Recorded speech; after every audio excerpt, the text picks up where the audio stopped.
Welcome, Helge, to the podcast. You've had a long and distinguished career at the top of global energy and pharmaceutical companies. As chair of BP, one of the world's largest energy companies, you have an opportunity to make a tangible impact on helping the world move to a lower carbon future. And I'm looking forward to exploring how you're balancing the needs of providing secure and affordable energy to your customers, driving positive change for the planet, and delivering long-term value for your shareholders. Three very big missions there. And as chair of Novo Nordisk, Europe's largest largest business in Europe, but also one that's been in the press because of the revolutionary medication Ozempic.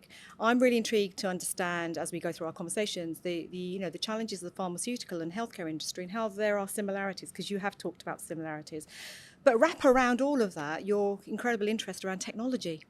So how does that all play into the roles you play? So there's quite a lot there to unpack today. So I'm going to start by firstly asking you, what does sustainable growth mean to you?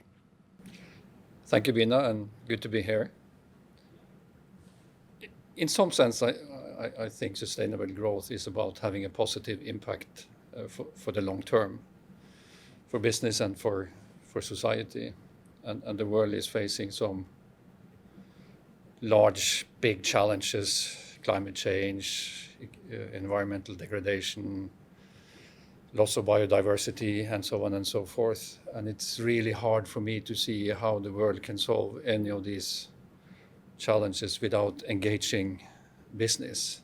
If I look at this from a BP lens and an energy lens, I think our major challenge and opportunity is to play a positive role in moving towards a low carbon energy system. And that is a huge challenge, perhaps one of the biggest that the world is facing right now.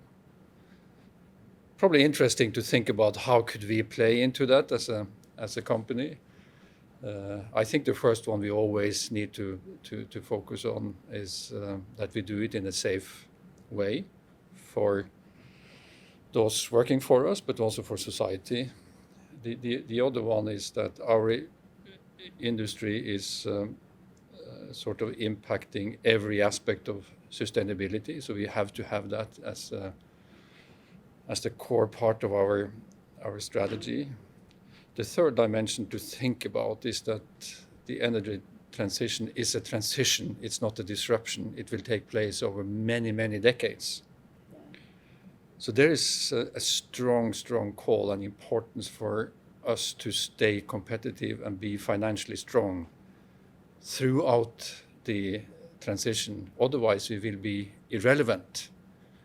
If we are competitive, we can attract capital, we can influence development and have a positive impact. And if we're successful, we also pay taxes, which is important for any society if you look at all of the big tasks that governments have to solve these days.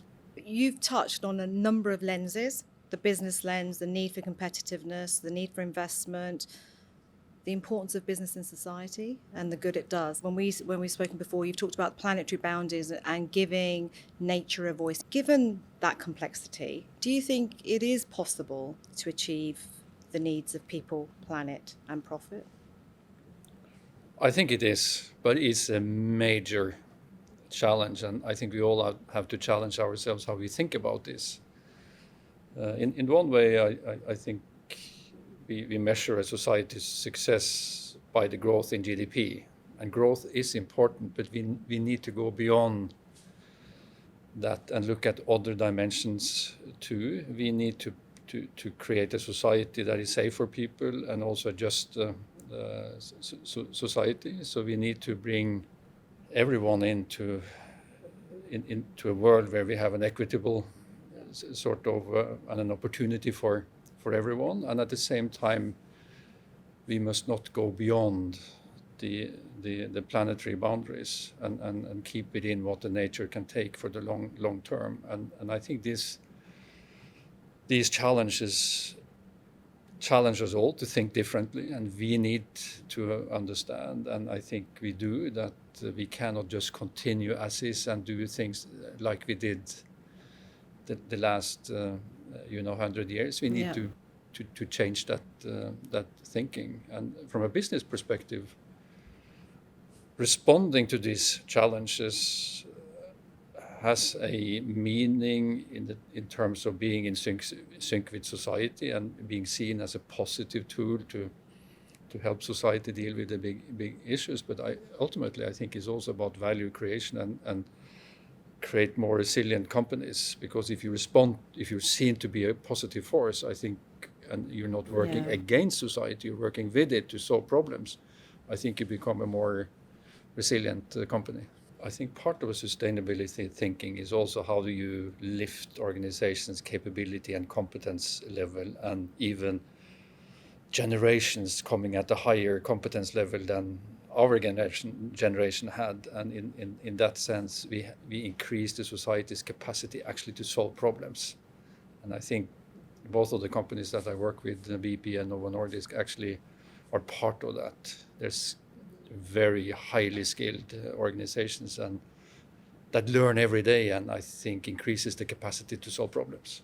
I like that capacity. It is about capacity to solve problems in a different way. So BP has a prominent role to play in the energy transition, and that's against a backdrop of challenging geopolitical and economic environment. I'd like to understand about how you're embracing that challenge, and especially when you think about sort of access and equality.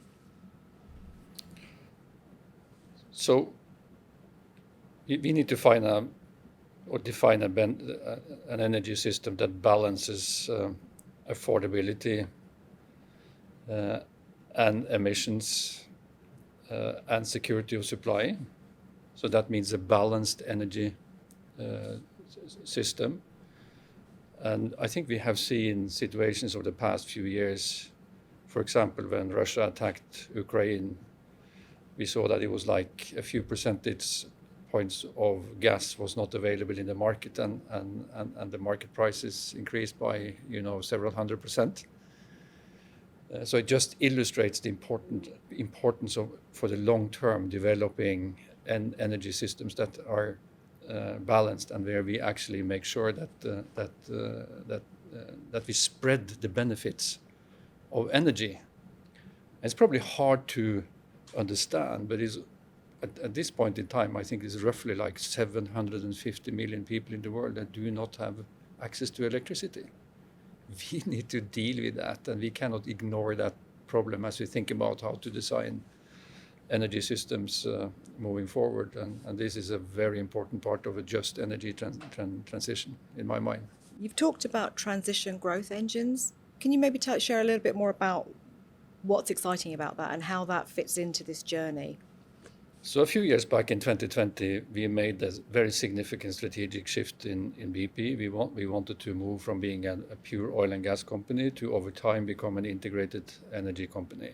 So continue with oil and gas, but do it in a better way, lower cost, lower emissions, as long as the world needs it. But at the same time, build up low carbon businesses in BP. And we called those new businesses for transition growth engines. So that's areas like bioenergy, it's EV charging. In the longer term is hydrogen. So the idea behind our strategy is to do both supporting the current energy system, primarily to invest in oil and gas resources, but growing the transition growth engines where we have capabilities and where we can add value and create value to the energy system and for our shareholders. In the short term, this is about growing bioenergy. I went to the US a couple of weeks back, where we are doing renewable gas from landfills, where we utilize methane that otherwise would go directly up in the air, and it's very damaging for climate, and actually push it into to clean it and push it into the gas grid, which is a huge progress, and where we can use our capabilities and skills as an experienced energy player. We are rolling out EV charging in our core markets here in the UK, in Germany, in the US and elsewhere. And then over the longer term, we'll also use our scales and positions and capabilities to build hydrogen positions. First to serve our own refineries, but also over time serving customers in the vicinity and hopefully also over time on a more global basis. So you talked about the just transition, which is about making sure there's access and security through the traditional business of BP. You've got the transition growth engines. You're going to have to make decisions that balance hydrocarbons, but transition growth, but making sure you've still got a just transition. When I listen to you, I get the scale and the speed at which all this is happening. Critics sometimes say, are you going far enough? How do you sort of think about that? I don't think there is one solution around the pace, but I agree with our critics and our challengers that pace is important. And I think this is one of the key topics that we need to assess all the time as a board and as a management team in BP to make sure that we are going fast enough, but not so fast that we are not sort of sustainable as a business. I want people to think about and reflect on the fact that we have built the current energy systems over like 150 years. So to give you a few numbers, I think now we're producing in the world around or consuming around 100 million barrels per day of oil, and it's growing.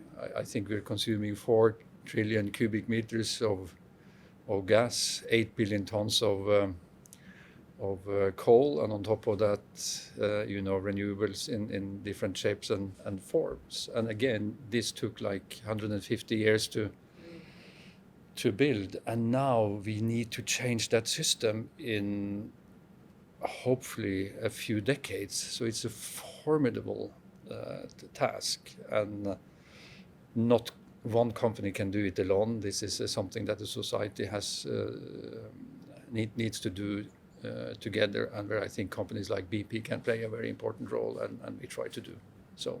It does take organisations, it takes countries, it takes systems. You talked about the energy system.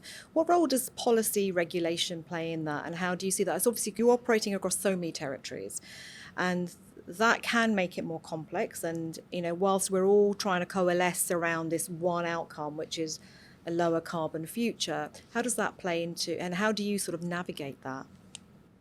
Business is critically important to solve the energy transition. BP plays a huge role in that, but we cannot do it alone. We depend on policies and regulations. And perhaps there are 3 areas I would like to point out.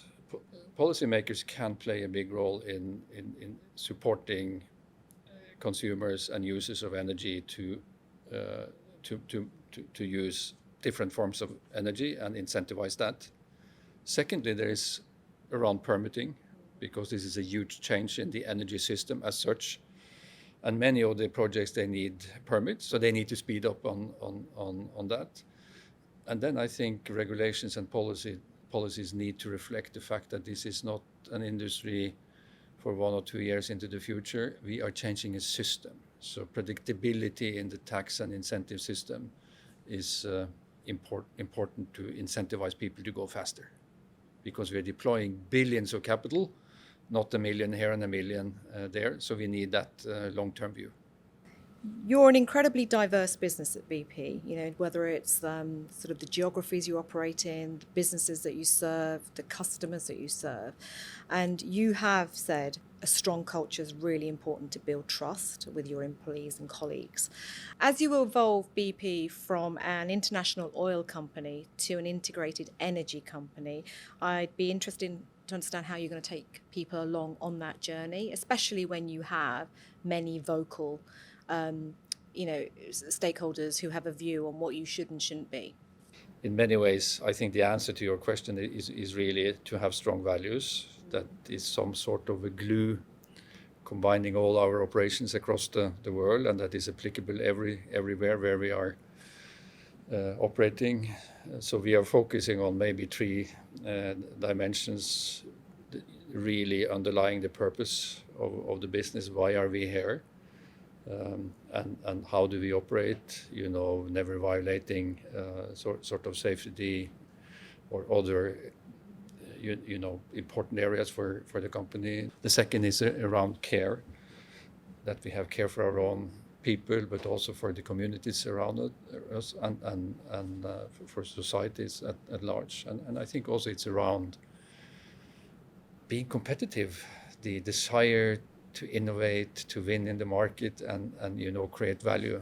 I think those are important concepts and topics that we debate and discuss all the time at BP, and I think it binds and links the company together.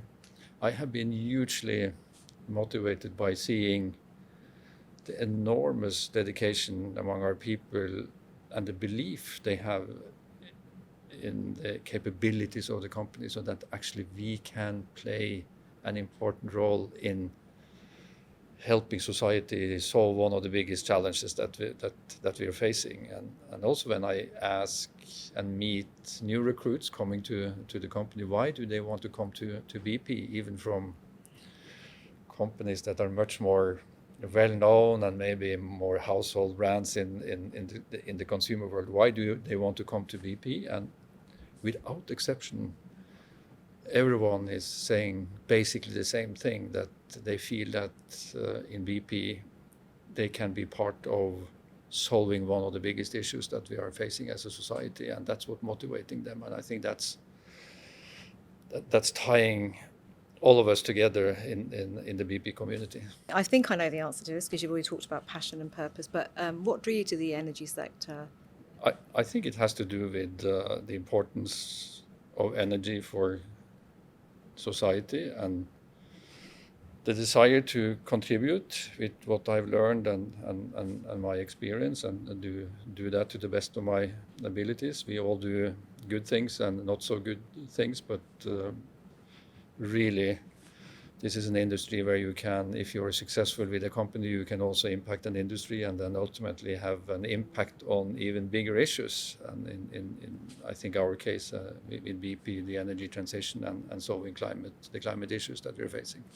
Your other hat that you wear, which is as chair of Novo Nordisk, it's a pharmaceutical business. I'd like to explore how you see the similarities between your sort of role in the energy sector and the role in the sort of pharmaceutical healthcare sector. Yeah, so many people, they ask me how could you work in two so different industries, and it's a good question. On the other hand, I've been reflecting on the many similarities between the two industries. I mean, first and foremost, they're very important for society. They're working on some big issues that society needs to solve, and both companies or industries are long term. We need to deploy lots of capital into R&D and technology and scale those technologies. I think very important for society. Safety and quality are critically important, so we need very strong processes, and both industries are purpose driven in many ways. So I feel that I recognize many of the same challenges and opportunities in the two industries, and that strong purpose in both industries is actually why I have also myself been attracted to these two industries over my 30 years in business. Well, you're not shy of a challenge, that's for sure, because both industries require solving emerging issues at scale, at speed. And so we know the scale of demand isn't going away, the complexity of the need isn't going away. How does Novo Nordisk look at that as a sort of a company? What's the sort of ethos around that? So Novo is like 100 years, last year actually, and they've basically had the same purpose since the foundation of the company, and that is driving change to defeat serious chronic diseases, and of course with the basis in everything they learned in diabetes. So I think it's a fantastic call to action in many ways for our employees and for the leadership of the company. I think the company sees that the major contribution it can make to society is actually through innovation, therapeutic innovation, and that's the heart and the core of the company. But we are also cognizant of the fact that we also need to work on prevention, particularly since we are working with big chronic diseases that are sort of growing and growing, and are big challenges for the society. We even have an own prevention unit internally at Novo to see how we could to help predict those that are most vulnerable for or in the zone for developing some of these diseases. But there is also a third element, and some of our medicines are expensive, and this is also about how could we help more people access our modern medicines, because they are important everywhere in the world, and we have many programs to try to help out on in that area too. As you sort of move from just defeating to prevention, how are you adopting technology to really face into that challenge? No, technology is incredibly important, and the history of Novo is that we have done most of the research and development in Denmark. We increasingly work with also environments, innovation environments all over the world in different shapes and forms. Some inside the company, others in partnerships, and of course also the development recently on AI is already changing. Yeah.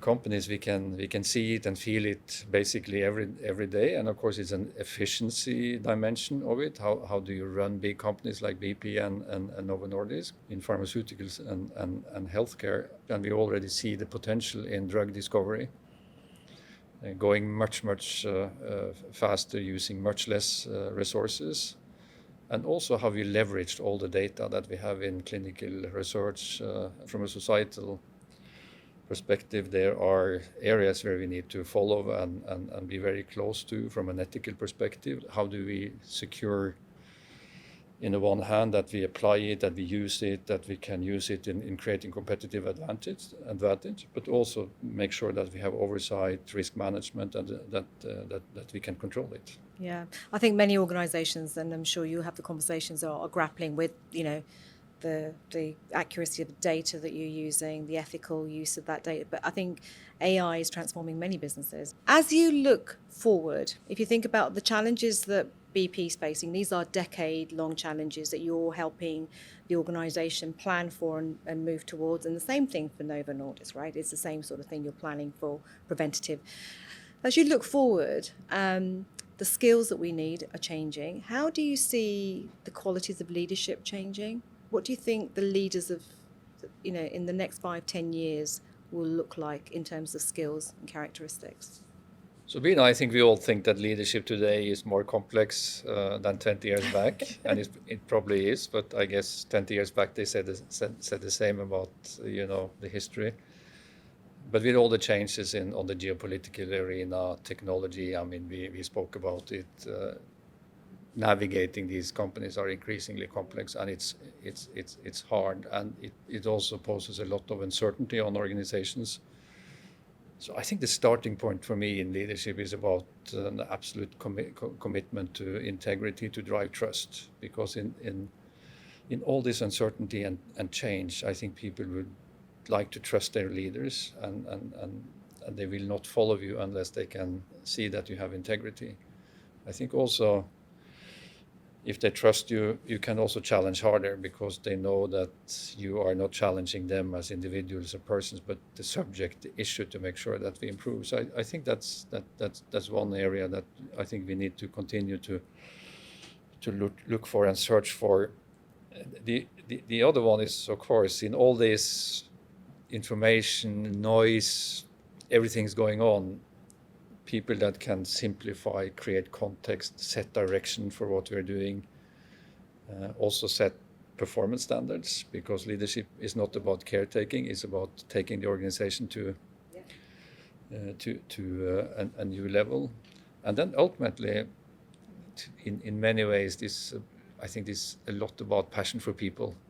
Why do you want to become a leader unless you really like to work with people? And if the strategy is clear, if the performance standards are clear, you can actually empower your people and also make them accountable for for delivering. So I think those are some of the key areas to look for in modern leadership.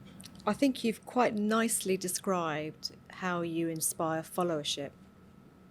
The integrity and the trust people have in you, the context and simplification rather than just task orientated, and your passion for people. Yeah, why would you want to be a leader if you don't want to lead and inspire followership? There is something there, Bina, also on. I think it was Obama who said it at one point that it was hard to be president because all the simple questions were solved by the different ministries, so all the difficult issues came to his table, and I think that goes with leadership in general as well. So in some sense, I think as a top leader today, you need to embrace and to some extent like to work with problems and challenges and get inspired by it, not sort of lose energy, and also the importance of resilience, because there are new issues and topics coming at you at all times. I'm going to turn to you now, if that's okay, a little bit. I'm interested, as I'm sure many of our listeners will be. If you could go back to the younger Helge, what would you have liked to have known then that you know now? A couple of things come to my mind. The first one is, and I learned that the hard way, that leadership is not about chasing all the opportunities you see. And I think in many ways we have a wrong sort of concept or picture of what a successful leader is. I think many people think about leadership in the CEO he's the first one in the office in the morning. His or her calendar is full of appointments every day. He or she is in full activity every minute of the day. It is demanding, but I think in leadership it's so much more important that you as a top leader, you focus on the right issues. What are the 3 to 4 to 5 issues where you as a leader really can impact and focus on that? I wished I had known that a little bit before. The other one is, and many of us are brought up in a very analytical environment, and analysis and strict and disciplined analysis is important. But there are so many things that happens that you cannot analyze. It just comes. And therefore, this concept of creating flexible organizations, resilient organizations that can deal with things that you cannot find in an analysis, I think it's incredibly important. And the longer I live, the more I see that as a key strength of successful organizations, adaptability. You can't always control what's going to hit you, right? You can only get ready to face into whatever's thrown your way. This podcast is about sustainable growth, and you've given us such a wonderfully rich insight into the world of sustainable growth in your context. What sustains you as an individual outside of work? I know that this is primarily a UK podcast. I'm going to say something that is hugely surprising to all of you, and that is, imagine a dark Saturday morning, winter in Norway, and I can go out. There is some beautiful new snow. There is a beautiful new ski track. You can go out in the morning. It's dark with your dog, with your head torch. And then you go into the woods and the forest, and then you see the daylight coming. It's fantastic. So I try to seek to nature. And the other thing that really sustained me is literature. So if I have a moment, I really put my nose into the book.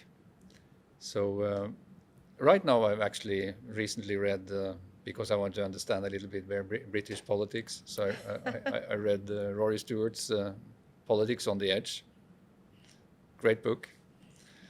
And there is one book actually that I think fit well into the context of our discussion today, and that made them lots of impact on me many years back, and Man's Search for Meaning by Viktor Frankl. So he was in a concentration camp, and he observed that those that survived the concentration camp was not necessarily those that were physically the strongest, but those that had the strongest purpose. And I think it's a great message for all of us. It's been an absolute pleasure to have you on the podcast. I just want to summarize, there's so much in there, but what comes through absolutely loud and clear in everything you talk about is that sense of responsibility to improve and make a positive impact for society. You talked about the transition, not a disruption, that this is a long journey and it doesn't just happen, and it does take a lot of effort from lots of organisations. But really what comes through really loud and strong in you is resilience. Thank you so much for joining me today. Thank you, Bina.